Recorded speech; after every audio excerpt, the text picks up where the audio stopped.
are Locked On Cowboys, your daily Dallas Cowboys podcast.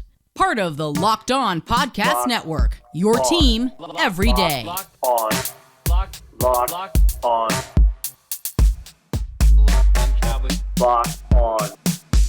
Cowboys. Welcome back. I'm Marcus Mosher. He is Landon McCool, and we are Locked On Cowboys. We want to thank you guys for making us your first listen every single day. Landon, it's trade deadline in the NFL. Are you on the block right now? I've talked to my agent. Look, I'm looking to get out of town, and any kind of compensation. You want to be traded to what? Locked On Broncos? Well, listen, Cody's a great guy, and I'm just trying to build a championship team over there. And look, I just don't know that the chemistry is working between us. There's just a lot of bad mojo in the locker room right now. To use a Mike Tomlin quote, we want volunteers, not hostages on this show. And so, all right. So of course, you would bring a Mike Tomlin quote to this podcast. That's the most Marcus Mosher thing I think I've ever heard. Well, it's fair. All right, so we are not going to talk about the trade deadline today, Landon, because we've got a feeling the Cowboys probably aren't going to do anything. Instead, we're going to talk about some of the notes that we had from watching the All-22. And I have a lot of them. I'd actually like to start with Cooper Rush, Landon. I thought in the first half of this game, he was nervous. He was a little shaky. It was pretty clear like he got back to his drops and just didn't move. Like he didn't step up into the pocket at all. But in the second half, things started to slow down for him, and I thought he played pretty well, especially in the final, 3 or 4 drives. I thought he was fantastic. What did you see from Cooper Rush after watching the tape? I feel like the Cowboys' offensive coaching staff was really well in tuned with how Cooper Rush was feeling, because if you watch the game and the progression of how the protections were going from and it wasn't just Cooper Rush. They clearly were trying to give a lot of help to Terence Steele as well early on. And when they were throwing the ball, they were using a lot of 6-man plus protections. And when they weren't using 6-man plus protections, Cooper Rush was getting the ball out immediately. Yes. And then as the game went on, I think, really the kind of turning point was when they started getting into their 2-minute offense near the end of the half.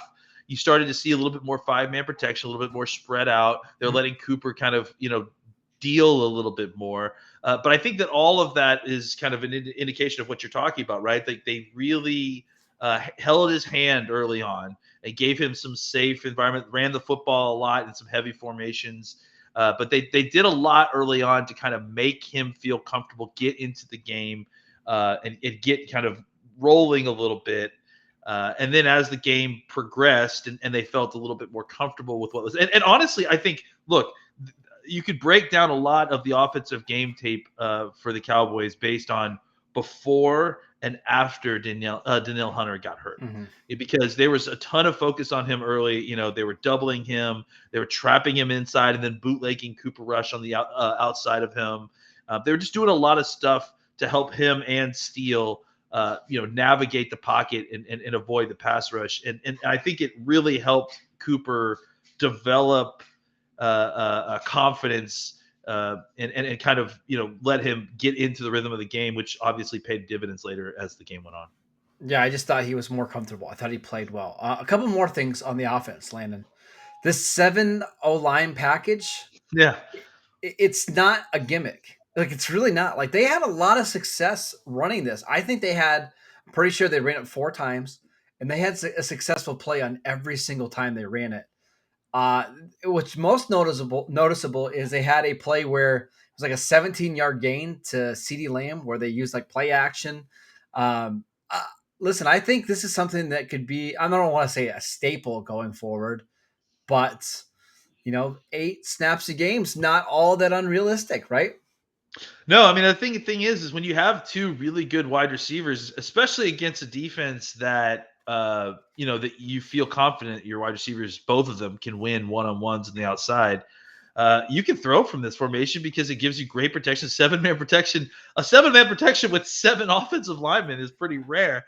And obviously it doesn't leave a lot of guys out en route. But again, if you've got guys who can win consistently, that's all you need. All you need is one guy to get open and you can get it to him. So, I think the thing about, packages and how well they're able to be deployed is, can you run a couple different, plays from them? Can you create a constraint on the plays that you run from that package so that it is kind of a self-contained system? And when you're able to run play action passes out of that kind of formation, I mean, how can you see, as a defensive coordinator, how can you see 7 offensive linemen trot onto the field and think, oh, I got to prepare for the pass? Like, that's Right, just you can't. that So, you I mean, can't. So what's the best personnel grouping to stop it? Do you have to play like a 4-4? Do you play 5 defensive linemen? What do you do? I mean, I think you look. I think if you're smart and you're just playing the numbers, I think you've got to play the run here. I think you have to line up in heavy packages against this. But the problem is, obviously, if you don't have the corners to keep up with these wide receivers, then you're in trouble. And I don't really know that there's a good solution here. I think if the solve here is to try to play the run and then hope that your defensive, that a receiver falls down or your defensive corners hold up against these guys. So I would probably play it with some heavy personnel, because otherwise the Cowboys offensive line and their 2 beef boy fullbacks are going to eat you guys alive. But yeah, I mean, just know that, I mean, teams have to know now Yep. that they can throw from this. Connor McGovern is going to catch a pass. It is going to happen before the end of the year. I feel certain about it. He's going He to have a absolutely carry. is. I would say he's more gonna have likely a to catch carry. a touchdown, right? Like I just feel like it's going to happen, right? Just like a full load, like wide zone right, and then he just leaks out of the backside of the Do you think he it gets a goes carry left. at any point this season?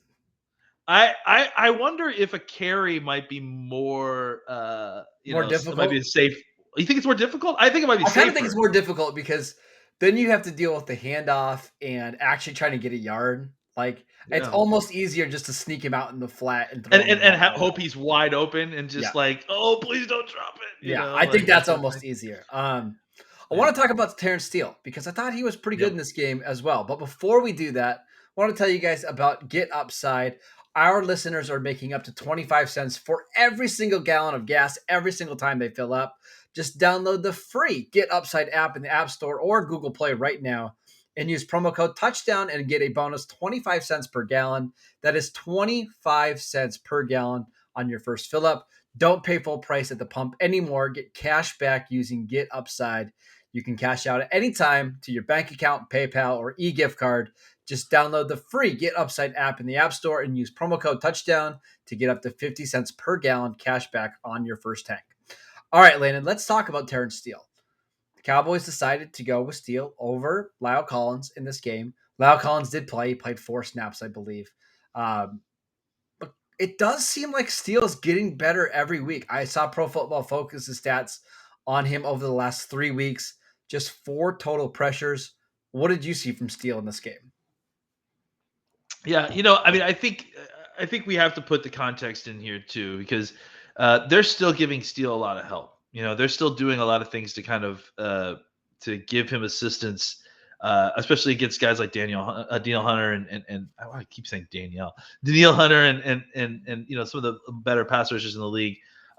Look, he's continued to get better and he's continuing to improve, and that's something that is exciting, especially considering his physical tools.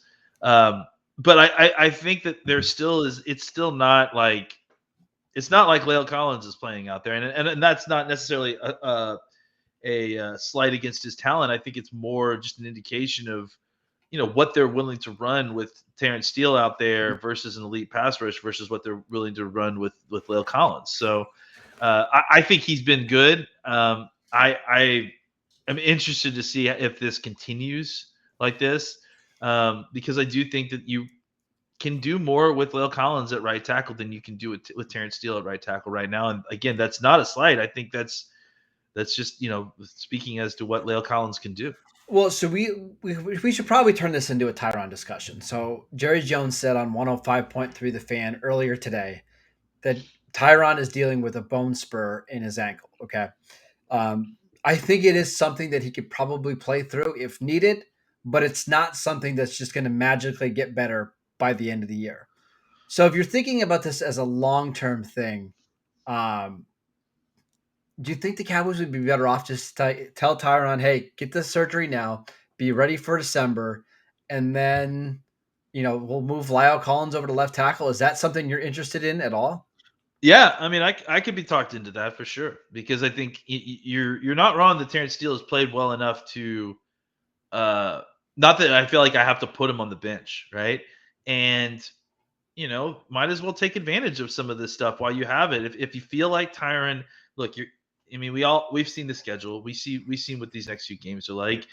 If you can get Tyron right for the later in the season by giving him a little bit of time off right now and or having him go in and get surgery and hopefully recover in time, that might be something that is worth considering, and especially if you can get Lael to a spot where he's comfortable playing left again. And I don't think that would be very hard because he's a left-handed player. Well, he actually Started talked about it. Did you hear him talk about it? He said moving to the right side was hard for him because he's never done it before. Moving to the left guard in practice last week, he said felt really natural to him. It felt like riding a bike. So I'm assuming going out to left tackle wouldn't be all that hard for him. That's where he played in college, yeah, I think he clearly has some comfort there. So I don't think that's the worst idea. I mean, I think that makes more sense to me than trying to move him back to guard, as far as I'm concerned. Yeah. So yeah, I mean, I think if you've got Tyron in a situation where Why not? You got an elective situation, you like the way that these guys are playing. Yeah, I mean, I think playing it safe to try to get your team healthy and ready for December. I like that sort of,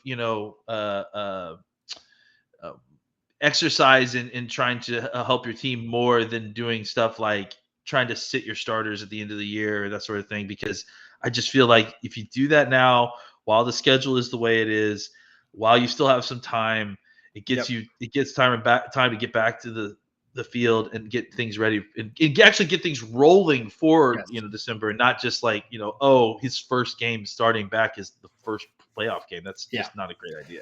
The other thing that it allows you to do is Ty Nsekhe goes back to his swing tackle role, which I think he's better at. Like what we saw from him on Sunday is exactly the role that he needs to play. Like you don't have to give him a lot of snaps and he can come in there and not get you killed. I think if he's having to play an extended amount of snaps over the course of a month is when he can really get exposed. So putting him back at swing tackle, Lyle at left tackle, you still have Connor McGovern as your swing interior guy, and giving Tyron just a month, let's say it's a full month off in the middle of the season, I do think would be beneficial to everybody. I think this is a move the Cowboys should, and I do think it's one they're going to make. All right, let's talk about the defense because the defense has a lot of interesting things in it. Should we start with Randy Gregory? Because each and every week we say Randy Gregory is the star of the team. He played maybe the best game of his career. I thought he was phenomenal again in this game. I mean, he was the best player on the field. The effort was incredible. Some of the moves that he put on Darrisaw were just silly. I don't know more what we can say about Randy Gregory. He's finally reached the potential that we were all hoping to see forever. Yeah, I shout out to the refs for making him angry. We did, and he warned you guys you weren't going to like him when he was angry. I mean, that's the real Hulk right there. I mean, you can call that Hulk formation all you want, but Randy Gregory with some anger is that's pretty terrifying. Yeah, I mean, I thought that he played outstanding. He was on fire and just kind of constantly disruptive. Whether he was coming around the end and trying to beat Darrisaw with speed, or they were looping him inside. They had him playing defensive tackle and doing some stuff.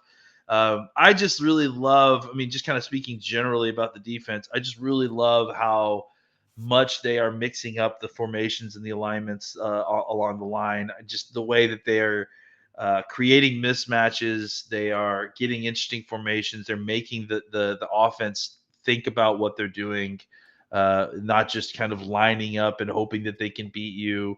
They've got, now that they've got Armstrong coming back, they're lining up Randy Gregory by himself alone and then overloading the other side with Armstrong, Basham, and then Osa. They're mix and matching groups. They're playing 5-man fronts with bugging linebackers. Just the complete mixture and mix and match of it. And what it allows guys like Randy Gregory to get key one-on-one blocks and to kind of free him up. And he's going to win that stuff all the time. And that's what we're seeing is that, he's just really extremely difficult to beat when you're in a one-on-one situation with him. And the Cowboys defense has done a really great job of deploying formation in order to kind of isolate Randy and give him a chance to get those one-on-one situations. I don't know why it feels this way, but for whatever reason, it feels like we're never going to see healthy Randy Gregory and healthy DeMarcus Lawrence play at the same time ever again. And it's really unfortunate because they really are the best combo together. Like they just fit each other so well. It's nuts that we are 6-1 right now, and it's been almost a year since we've had our entire starting offensive line, and almost as long since we've had more than one game. In fact, I don't know that we've had more than one game of Randy Gregory and DeMarcus Lawrence in a long time. So it's week one, right? They had him in week yeah, one, correct? Week one was only one, it. and then that was it. So it's crazy that this team has gotten as far as it has without having more than a couple of games of their starting offensive and defensive lines intact. I mean, that just shows you the kind of depth that this team has. It is incredible. The hope is that the Cowboys will have both those guys back. It sounds like DeMarcus Lawrence is doing really well. Yeah. Mike McCarthy said he's probably not going to practice this week, but there's a chance that he practices next week. And if that happens, I'm not saying that he's going to play in week 10 or 11, but it does give you the idea that he could be back by December, right? Early December. Yeah. And if that's the case, that could be a huge boost to the Cowboys defense because, I mean, he's a top 10 at worst edge rusher in the league. He's a fantastic run defender. Cowboys defense is already really good at stopping the run. I can't imagine how good they'll be when they get him back. All right, let's take one more quick break, and then I want to talk about a secret superstar from week 8, Landon. I wonder if you're going to be talking about the same guy that I am. I bet I know who it is. Go ahead. Okay. All right. We'll tell you in a second.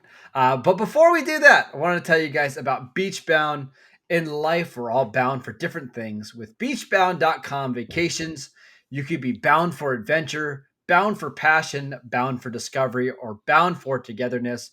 Or you may be bound for encountering the unexpected. Personally, when I'm at a beach resort, I'm bound to end up at the poolside bar or, just eating whatever food's available to me. I just like to hang out, relax. As long as I've got a good view and a good drink in my hand, I'll be as happy as I can be. With beachbound.com, you can find the perfect beach vacation for you, no matter what you are looking for. What are you bound for? Visit beachbound.com today. All right, Landon, the secret superstar from week 8 on the Cowboys defense is? Big number 99, Justin Hamilton. It is. I thought he was incredible. Now, he doesn't give you a ton of pass rush stuff. He did have one play where he just kind of walked the guard back into Kirk Cousins' feet. But some of the run fits, some of the plays that he made disrupting the entire rushing attack were really good. I think the Cowboys found a player in Justin Hamilton.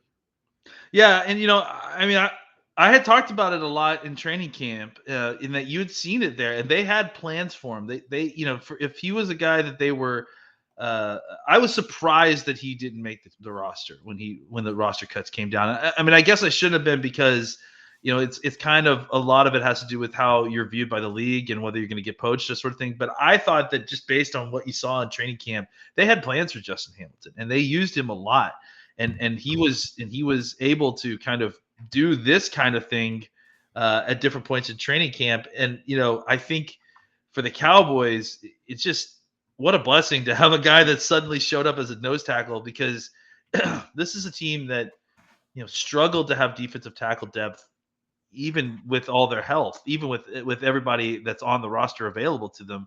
And then you lose suddenly the guy that was supposed to be your starting 3 technique, and you're left with a rookie 6th rounder, a guy who's a 3rd round pick that you're not exactly rookie, that you're not sure what you're going to get out of, and then a free agent from last year named Justin Hamilton, who played pretty good at times, enough to kind of get invited back, but isn't exactly someone that you're expecting to make the team. Suddenly, Gallimore's hurt, and you've got these guys playing out of their mind. Osa Odighizuwa is no surprise. We've talked about him for weeks, but Justin Hamilton is a guy who quietly for a couple weeks now has been, when he gets on the field, has been producing and making plays. And he played more snaps last week than he had in previous, I'm pretty certain. And it showed because he was able to show out even more.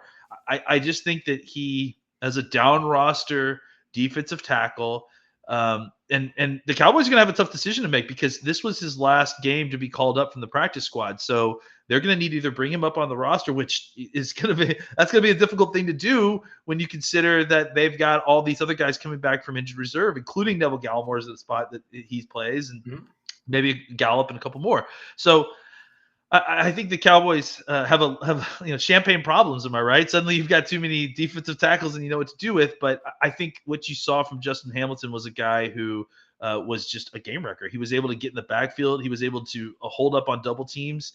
But really, you saw different times where he was trucking his man into the running back and tackling the running back with the guy that he was blocking, and just kind of just playing extremely disruptive. And even when he wasn't making the tackle, he was redirecting the play away from him. He was clogging up the middle, just doing all the things that you hope a nose tackle can do. I really am a big fan of Justin Hamilton. I hope they find a way to keep him around because he's played good football for them.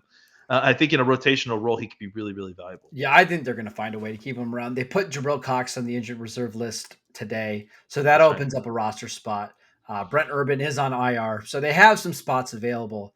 But I would also mention Carlos Watkins. I thought Watkins played well, too. There was a couple of plays that he made in the backfield, one tackle for a loss. Neither of those guys give you a ton as pass rushers. They'll occasionally win here or there. They'll push the pockets, but they're just really reliable players. And that's what we kind of talked about this offseason, Landon, is, okay, which guys are going to step up and be not awful for you? Yeah. And it seems like they have three guys they like quite a bit in Osa, Watkins, and now Justin Hamilton that are all pretty good. And we still have to see, when is Neville Gallimore coming back? My guess is probably December.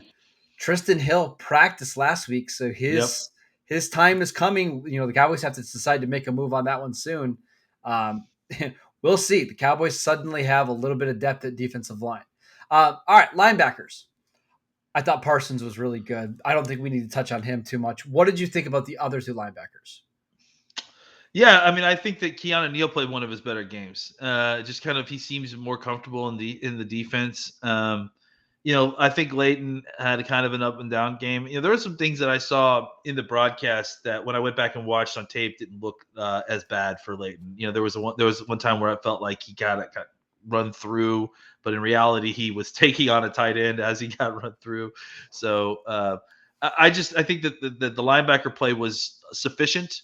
I think it would have been problematic if Parsons hadn't been there, because Parsons really was just gobbling everything up. I think he finished with something like 11 tackles, and just even if you close your eyes and didn't look at the box score, you could tell that he finished with 11 tackles because he was just everywhere. And I think the 4 tackles for loss really were the ones that obviously that's the big thing that he did. Just the way he was, specifically in the screen game, because the Vikings are such a big screen team, and his ability to identify that, pull the trigger and make a solid tackle, often behind the line of scrimmage.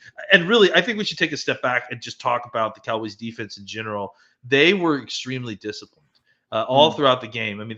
Whether it was the screens out on the perimeter, like smoke routes or tunnel screens or that sort of thing, the Cowboys did a great job of keeping the in their lanes and collapsing on the ball carrier and making sure that no one escapes. Yeah, and so I just think that they did a really good job of playing very physical while being able to remain disciplined and not let people slip away because they made mental errors. Yeah, just a really, really good defensive game plan for the Cowboys. A really fun tape to watch. A lot of positives to take away from that game.